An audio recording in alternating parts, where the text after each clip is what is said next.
Ele disse: pois como poderia se alguém não me guiar? E Emmanuel intitula o seu comentário Cooperação.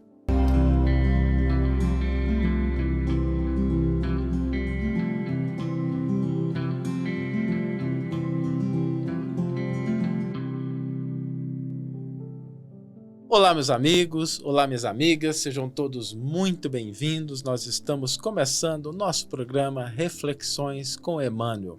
Esse momento rápido em que nós abrimos espaço no nosso coração e na nossa mente para uma mensagem do Evangelho de Jesus e um comentário de Emmanuel que nos ajuda a compreender e colocar em prática os ensinos do Cristo. E hoje nós vamos falar sobre algo que às vezes as pessoas confundem muito na atualidade.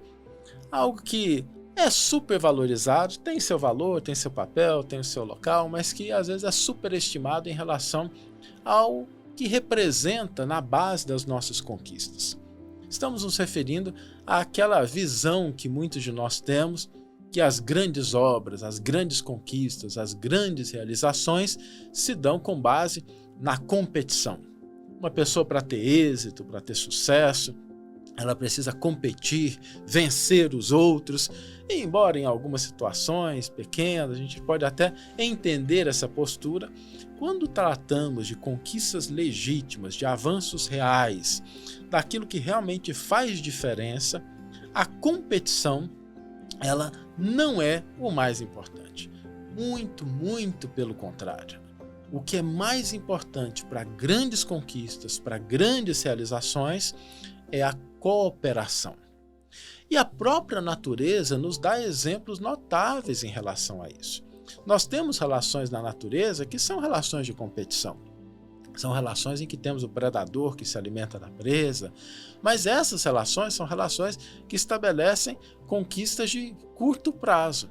As relações mais duradouras, que perduram durante longo tempo e que causam grandes transformações, são aquelas relações de simbiose. Para dar um pequeno exemplo para a gente poder entender, a abelha e a flor têm uma relação simbiótica. A flor provê o pólen e com isso a abelha, pegando aquele pólen, ela fabrica o mel, mas nesse processo ela fertiliza outras flores. Então, as duas ali trabalhando em conjunto, em cooperação, cada um no seu papel, na sua função, acaba fazendo com que nós tenhamos a beleza das flores, o perfume dos jardins, a doçura do mel, que é algo que nós valorizamos muito. Eu particularmente gosto muito de olhar para uma flor bonita, do perfume de uma flor, de vez em quando colocar um mel numa salada de frutas, e o resultado que nós enxergamos é fruto da cooperação. A biologia moderna, inclusive, suspeita que uma das partes mais importantes das nossas células, que são chamadas de mitocôndrias, foi o resultado de uma cooperação que ocorreu milhões e milhões de anos passados entre uma bactéria e outra entidade pequena que se juntaram ali, e uma foi provendo o que a outra precisava, e em troca essa outra, que é a mitocôndria, foi provendo energia. E a mitocôndria hoje, ela é a principal, é a fonte, né? Aquele elemento que está, aquela organela que está dentro das nossas células e que produz energia através do ATP, que provê energia para todas as células do nosso corpo. Então, a biologia suspeita que esse elemento tão básico que produz a energia de todas as células do nosso corpo teve origem exatamente num processo de simbiose. Um processo de comensalismo, em que duas entidades começaram a cooperar milhões e milhões de anos no passado.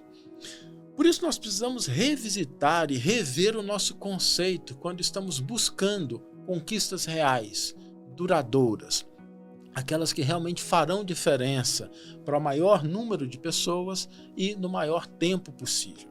Nós não podemos colocar a competição como base das grandes realizações.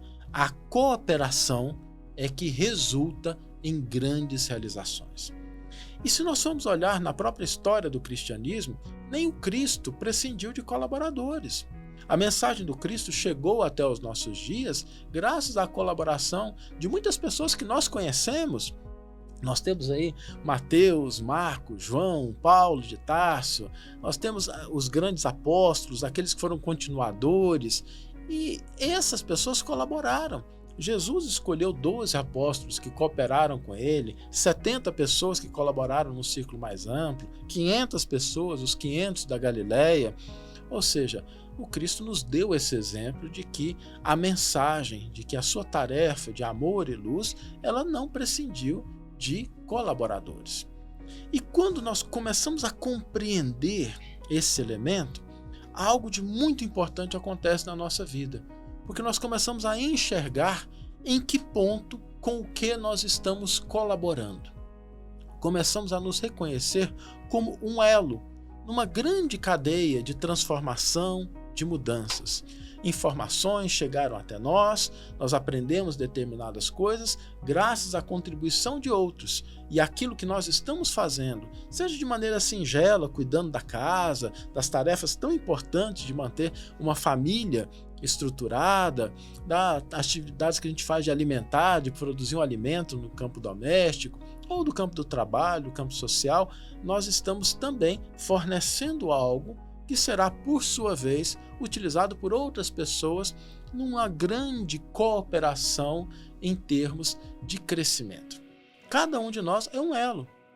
Tudo o que nós realizamos de importante na nossa vida teve a colaboração de alguém. Se nós sabemos ler e escrever hoje, é porque pessoas escreveram livros, estudaram o idioma, propuseram regras gramaticais, porque nós tivemos professores.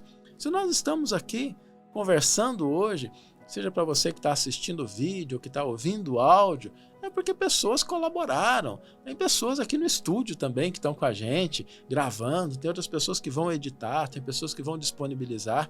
Nada disso se realiza sem que nós tenhamos esse elo de cooperação. O que confere para a gente uma responsabilidade em relação à qualidade daquilo que a gente está colocando como resultado das nossas ações. E, de novo, não importa se são ações que têm visibilidade pública ou não. Façamos o que nós estamos fazendo, seja uma atividade doméstica, no campo do trabalho, social, mas façamos com zelo, com cuidado, com carinho, que deve caracterizar qualquer contribuição, porque aquilo vai contribuir de alguma forma com outras pessoas que vão se valer daquilo que nós estamos realizando para continuar essa imensa obra de progresso, de avanço, de desenvolvimento. É o que tenhamos em mente que a cooperação é lei da vida, reconhecida dentro da biologia, como a natureza nos dá exemplo dessas leis, e que nós estamos fazendo parte desse elo de construção, do desenvolvimento de um mundo melhor, de novas ideias, de situações de paz, e que nós precisamos fazer a nossa parte da melhor maneira possível, a fim de que o elo que depende de nós seja um elo de luz, o Evangelho, um elo de crescimento, um elo de prosperidade. Vamos ler agora a íntegra do versículo e do comentário que inspiraram a nossa reflexão de hoje. O versículo está em Atos dos Apóstolos, capítulo 8, versículo 31, e nos diz: Ele disse: Pois como poderia se alguém não me guiar? E Emmanuel intitula o seu comentário Cooperação. Desde a vinda de Jesus, o movimento de educação renovadora para o bem é dos mais impressionantes no seio da humanidade. Em toda parte, ergueram-se templos, divulgaram-se livros portadores de princípios sagrados. Percebe-se em toda essa atividade a atuação sutil e magnânima do Mestre, que não perde ocasião de atrair as criaturas de Deus para o infinito amor. Desse quadro bendito de trabalho, destaca-se, porém, a cooperação fraternal que o Cristo nos deixou como uma norma imprescindível ao desdobramento da iluminação eterna do mundo. Ninguém guarde a presunção de elevar-se sem o auxílio dos outros, embora não deva buscar a condição parasitária para a ascensão. Referimos-nos à solidariedade, ao amparo proveitoso, ao concurso edificante. Os que aprendem alguma coisa sempre se valem dos homens que já passaram e não seguem além se lhes falta o interesse dos cooperadores, dos contemporâneos, ainda que esse interesse seja mínimo. Os apóstolos necessitaram do Cristo que, por sua vez, fez questão de prender os ensinamentos de que era divino emissário às antigas leis. Paulo de Tarso precisou de Ananias para entender a própria situação. Observemos o versículo acima, extraído dos Atos dos Apóstolos. Filipe achava-se despreocupado quando um anjo do Senhor o mandou para o caminho que descia de Jerusalém para Gaza. O discípulo atende e aí encontra um homem que lia a lei sem compreendê-la, e entram ambos em santificado esforço de cooperação. Ninguém permanece abandonado. Os mensageiros do Cristo socorrem sempre nas estradas mais desertas. É necessário, porém, que a alma aceite a sua condição de necessidade e não despreze o ato de aprender com humildade, pois não devemos esquecer, por meio do texto evangélico, que o mendigo de entendimento era o mordomo-mor da rainha dos etíopes, superintendente de todos os seus tesouros. Além disso, ele ia de carro e Filipe a pé. Uma bela página de Emmanuel, nos ajudando a compreender essa passagem tão bonita de Atos dos Apóstolos e que nos convida a, no dia de hoje, refletirmos sobre em que ponto nós estamos, com o que nós estamos cooperando. E o desafio para a gente hoje é a gente fazer isso com mais zelo, com mais cuidado, com mais carinho, seja qual tarefa a gente estiver realizando. Vamos entender que aquela tarefa, talvez que a gente não entenda a sua importância, com a sua consequência, mas façamos com carinho.